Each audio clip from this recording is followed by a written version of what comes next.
21 hingga pertengahan 2022, kita menyaksikan kesan ketara kenaikan harga elektrik di seluruh dunia. Di Malaysia juga tidak terkecuali. Tetapi rakyat tidak pernah merasa sebarang kenaikan kerana subsidi yang diberikan berulang kali. Namun, sampai bilakah kita mampu bertahan? Sebagai pengguna, kita boleh membantu negara menangani krisis tenaga ini dengan menggunakan elektrik secara bijak dari sekarang.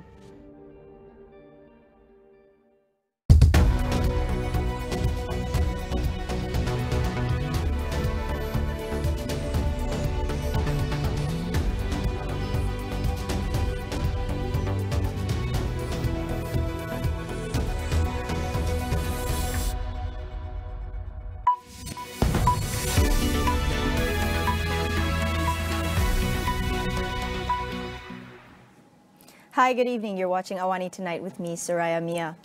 Bukit Aman is working with the U.S. Federal Bureau of Investigation, or FBI, and Interpol in connection with the bomb hoaxes at several schools nationwide. Bukit Aman CID Director Commissioner Datuk Seri Muhammad Shuhaili Muhammad Zain said 51 police reports have been lodged nationwide so far. He said 10 investigation papers have been opened in connection with the incidents. Investigations showed all emails were sent by the same sender to all the affected schools at the same time. He said such cases were previously reported in Trinidad and Tobago and Jamaica as well.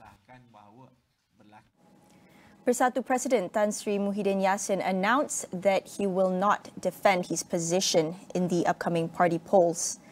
He said the time has come for him to hand over the party's leadership and make way for a new lineup to take over. He has advised Bersatu leaders to engage in discussions to ensure all experienced figures within the party will have a role to play in the new party leadership. Muhyiddin was elected as Bersatu President in the party's first internal election in August 2020. Meanwhile, former policeman Sirul Azhar Umar, who is facing the death sentence for the murder of Mongolian Altantuya Sharibu, is still on the Interpol Red Notice list. The Bukit Aman CID Director Commissioner Datuk Seri Muhammad Shuhaili Muhammad Zain said authorities are still assessing possible avenues to bring him back to Malaysia. In an exclusive interview with Al Jazeera English 101 East early this morning, Cyril claimed he was made a scapegoat and that it is dangerous for him to return to Malaysia. He admitted to receiving 1 million ringgit while in Australia from an undisclosed source to keep him silent. Cyril also apologized to Altantuya's family and claimed he was not responsible for her murder, despite being found guilty by the Malaysian court. Cyril was convicted for the murder of Altantuya in 2009, but his conviction was overturned by the Court of Appeal in 2013, only to be reinstated in 2015 with mandatory death sentence set by the High Court. A suitable candidate has been identified to fill the vacant position of Domestic Trade and Cost of Living Minister. Prime Minister Datuk Seri Anwar Ibrahim said he will make the announcement on the cabinet appointment soon. He, however, did not reveal any other information on who was the candidate, nor indicate when the post would be filled. The post was left vacant after the death of Datuk Seri Salahuddin Ayub in July. In other news, Parliament is expected to incorporate the use of solar energy in its operation by June as part of its sustainability efforts. Dewan Rakyat Speaker Tan Sri Johari Abdul said the initiative is in line with the government's target of net zero emissions by 2050. He said the Public Works Department is currently finishing up the tendering process for the project. He hoped the initiative would encourage other government departments to use renewable energy as it is cheaper and environmentally friendly.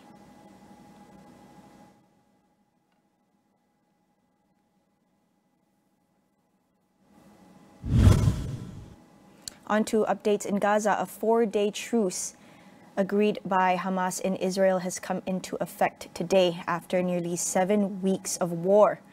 Under the deal, which has been mediated by Qatar, 13 Israeli hostages are set to be released today at 10 p.m. Malaysia time. They will be handed over to the International Committee of the Red Cross and pass into Egypt for medical checks before being taken back to Israel. Israel will then release 39 Palestinian prisoners. The same process should be repeated over the next 3 days. Lorries carrying medical supplies, fuel and food have also made their way into Gaza from Egypt. In Malaysia, persistent gaps in support services for survivors of human trafficking pose significant hurdles to prosecution efforts.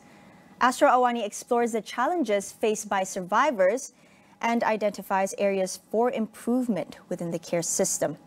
Faye Kwan has the story. Human trafficking has affected over 40 million people globally. In Malaysia, authorities identified 180 trafficking victims in 2022 alone, subjected to either sex work or forced labor. We delve into the plight of these victims. Few know more about this issue than Alia Zulaika. She's part of an organization dedicated to rescuing trafficking victims. Till today, one case in 2018 stands out, when the victim was found too late. Her body was really covered in bruises. There were pus and burn marks all over her body. Yeah, and unfortunately, she passed away just one day after her rescue. So we weren't able to actually get her full testimony, and that has impacted the prosecution aspect, because you don't have the main evidence, which is the testimony from the survivor. Adelina Lisau was a young domestic worker from Indonesia who dreamt of providing for her family by working in Malaysia. She was still a teenager when she left home, and her family never heard from her ever since, until the news of her death from the abuse she suffered during her employment. The police actually contacted the employer to bring her to the police station, and that was where our officers in Penang actually first met her. They have told me that it was a very horrifying sight. She really looked quite fearful of why she was there. Even when a policewoman tried to offer her a bottle of water, she actually had to look at her employer first in order for her to gain permission to drink. Only when the employer nodded her head and gave her that permission, only then she drank. And that's where we actually see that she really lost her sense of agency. Adelina's case was one that gained international attention. The organization involved in her rescue, the Naganita, has since set up a one-stop center for survivors after they've been brought out of their place of abuse. It has assisted 99 people in nearly 1 year. They don't really know why they are being brought out from their place of abuse. They've been told by their employers or their perpetrators that you are going to get arrested for not having documents. The police are there to put you in prison. You'll be detention. You'll be sent home. So a lot of them come with this fear and confusion, and they're not able to actually provide their testimony at that point of time, because so many things are running through your mind. For those who are granted full protection orders, they're placed in 10 shelter homes nationwide as they undergo court proceedings against their perpetrators. 8 of these are government-run. The other 2 are operated by Tenaganita and Global Shepherds. When a survivor comes into our shelter, the most common response that we observe is the fight or freeze response, which is quite common among those who have experienced trauma. So when they come in, we can see the manifestation through their behaviors. Survivors typically remain in Global Shepherd's shelter for 6 to 8 months until their cases are resolved and they can be repatriated to their country of origin. There are several activities that we put in place in the shelter that aims to regulate the trauma that they've experienced. So these are things like yoga, English classes, baking, cooking, with a little bit of empowerment sessions like awareness on trafficking, They find a lot of joy when they are gardening, and that's one of their favorite activities. From there, whatever they've produced, they cook their own traditional meals, or they just cook something just as simple as a stir-fried vegetable, and that will be the talk for the day, that the vegetable was the best that they have ever had. But providing shelter support during this time is not without its challenges. It sounds nice, but actually the whole process is really very intense, because we really need to ensure that when we hire staff, the staff is able and capable to provide that kind of quality services. For many that we see in the shelter, they don't even know what happened to them. They cannot define it as trafficking. For them, they feel that it's the norm. So that the understanding of their right as a domestic helper and what they should experience within the work that has been promised to them doesn't exist. So in a way, when they are abused and exploited, for them they feel that it's a common practice and it may have happened to others as well. Kerajaan hari ini sesungguhnya kekal kuat hasrat dan tekadnya untuk meningkatkan usaha membenteras perdagangan orang, termasuk harapan untuk memperbaiki kedudukan Malaysia dalam penyelayan antarabangsa. Yang nak dilihatnya adalah kesungguhan kita untuk mengesan, tangkap, siasat, dakwa, sabit. Kalau itu dapat kita capai, saya yakin hasrat untuk keluar daripada lingkungan Level 2 watchlist ini sangat cerah. In Malaysia, there's a strong focus on prosecution, yet challenges remain for survivors to actively assist in convicting their perpetrators, largely due to extended court proceedings and prolonged stays in shelter homes.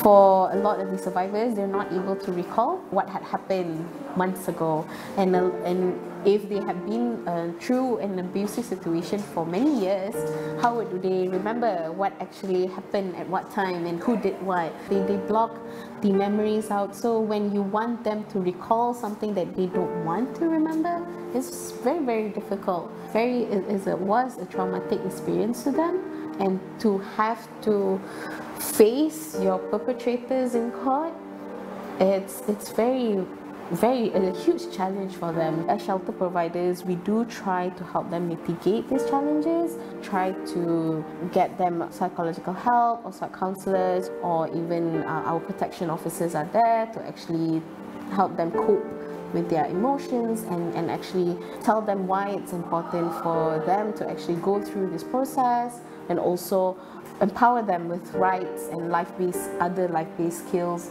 It's still a lengthy process that a lot of survivors do not want to take on. Another gap involves diverging goals between law enforcers and survivors of trafficking. We meet with a criminologist who has extensively researched the mental state of survivors. The enforcers want to prosecute the traffickers and bring them to justice. But the victims, from my research, most of them, their target is they want to go home. They want to work.